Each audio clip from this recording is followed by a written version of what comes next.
भाजयुमो की राष्ट्रीय उपाध्यक्ष अर्पिता अपराजिता आज रायपुर पहुंची।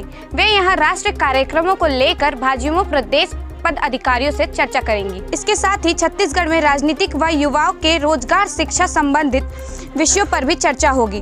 भाजयुमो की राष्ट्रीय उपाध्यक्ष अर्पिता अपराजिता ने दौरे को लेकर कहा कि पीएम मोदी ने आज़ादी के अमृत महोत्सव का जश्न मनाने का जिम्मा युवा मोर्चा के हाथों में सौंपा है। 1 साल तक सेलिब्रेशन को जारी रखना है। राष्ट्रीय अध्यक्ष तेजस्वी सूर्या ने युवा संकल्प यात्रा की शुरुआत की है। युवा संकल्प यात्रा के जरिए हम पूरे देश व प्रदेश के युवाओं के मध्य पहुंचेंगे। भारतीय जनता युवा मोर्चा के राष्ट्रीय उपाध्यक्ष अर्पिता अपराजिता हमारे साथ है। अर्पिता जी, आप छत्तीसगढ़ के दौरे पर है, क्या कुछ खास है, क्या उद्देश्य से आप छत्तीसगढ़ पहुंची हुई है?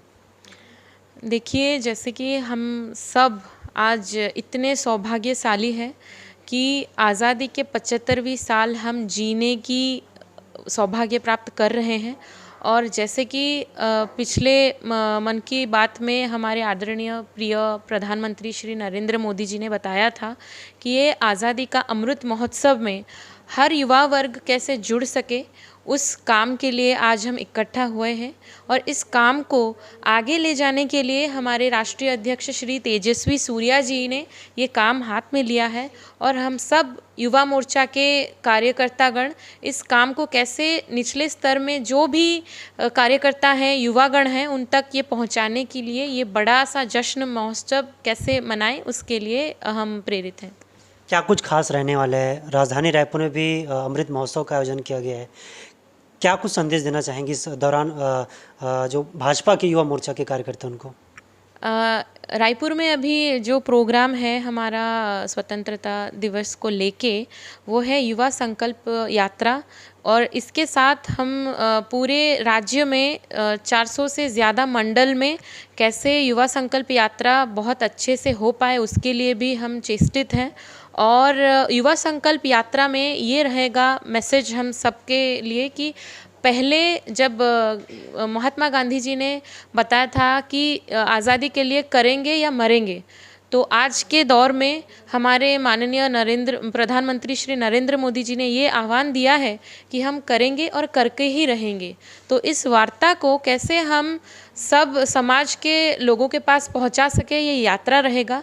75वीं साल में 75 किलोमीटर का हर प्रदेश में जो ये यात्रा चल रही है, इसमें छत्तीसगढ़ भी कैसे आगे जाएगा, कैसे बहुत अच्छे से युवागण को अवेयर कर पाएगा, उसके लिए हम आगे हैं।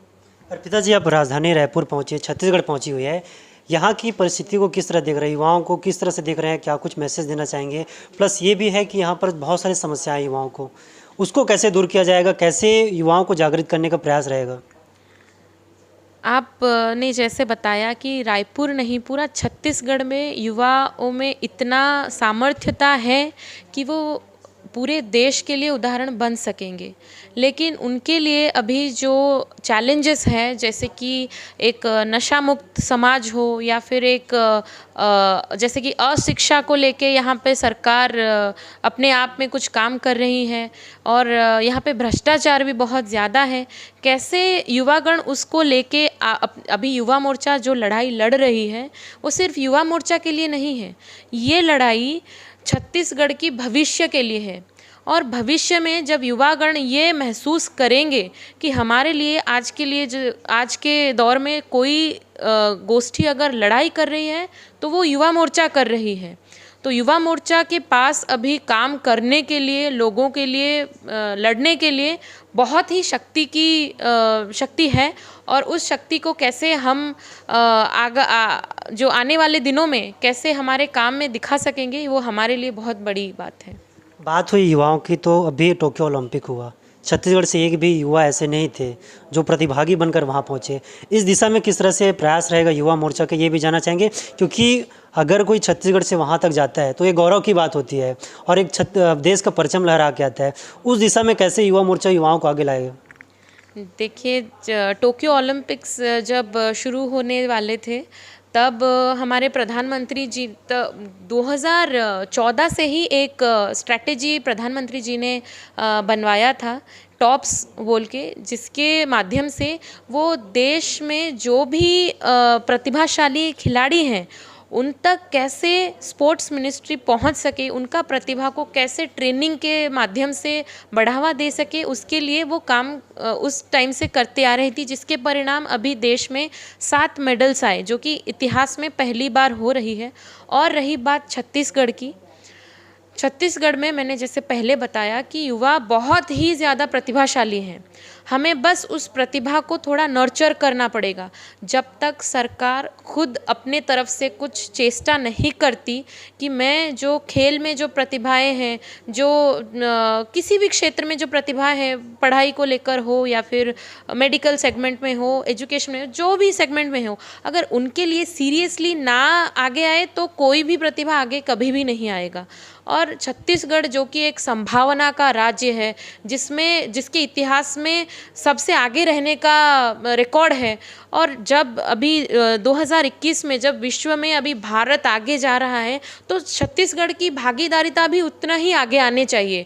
तो उसके लिए युवागण और युवा मोर्चा कैसे उस चीज़ को, जैसे कि स्कीम्स है या फिर साई है, उसको कैसे प्रतिभाशाली युवाओं के पास लेकर चले, उसके लिए हमेशा से कार्य करते आ रही है। जैसे कि फिट इंडिया मूवमेंट हो, या फिर अभी आप देख रहे हैं कि किरण रिजिजू जी ने लास्ट डेज में बताया कि हमने फिट इंडिया में इतने सारे प्रतिभाओं को देख लिया है कि हमारे पास खिलाड़ियों की कमी नहीं है। तो उस चीज़ को लेके छत्तीसगढ़ में खिलाड़ी भी आगे जाएंगे, और उसके लिए युवा मोर्चा फिट इंडिया को घर घर तक पहुंचाएगा। ये हमारी काम है। छत्तीसगढ़ में एक बहुत बड़ी समस्या है। बीजेपी का सरकार केंद्र में है, प्रदेश में कांग्रेस की सरकार है। कई सारी योजनाएं हैं जो आती है तब जनता तक भी पहुंच पाती कि नहीं, इन पर युवा मोर्चा किस तरह से काम करे। बहुत सारी समस्याएं हैं, उनको किस लेवल पर उठाने का कार्य यहाँ पर बीजेपी युवा मोर्चा करेगी, क्योंकि लगातार बीजेपी आक्रामक रूप में प्रदेश में दिख रही कांग्रेस सरकार के खिलाफ। कई ऐसे वादे हैं, सरकार पर वादे खिलाफ भी के लगातार आरोप लग रहा है, उसको किस तरह से युवा मोर्चा उठाएगी। क्योंकि एक और बड़ा समस्या है धर्मांतरण, इसको लेकर बीजेपी भी लगातार उग्र है, हिंदुत्व की बात करती है। किस लेवल पर देखने को मिलेगा? देखिए, आपने जो भी कहा कि अभी केंद्र में जो सरकार है वो सारी देश की सरकार है, और उसकी चेष्टा हमेशा रहती है कि मैं सारी राज्यों को एक ही तरह से देखूं। और जब बात आती है एक ऐसे राज्य की और ऐसे एक राज्य की सरकार की जो अपने काम को लेके कभी सीरियस ही नहीं है, जो चाहते ही नहीं कि मेरे राज्य के युवाएं, मेरे राज्य के लोग आगे बढ़े, उनके लाइफस्टाइल में बढ़ोतरी हो, जो चाहते ही नहीं, तो वो राज्य कैसे आगे बढ़ेगा। और दूसरी बात यह है कि लोग बहुत ही जागरूक हो रहे हैं।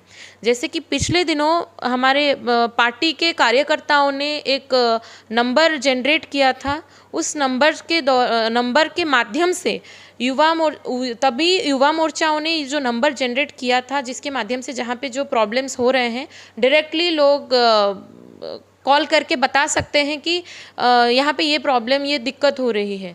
तो ये एक छोटा, इतना बड़ा पार्टी में ये एक छोटा सा प्रयास था जो कि सक्सेसफुल हुआ, और उस सक्सेस को इन लोगों ने आधी रास्ते में छोड़ दिया। जहाँ पे पुलिस वाले खुद सुरक्षित नहीं हैं, वो नॉर्मल लोगों को कैसे सुरक्षा देंगे।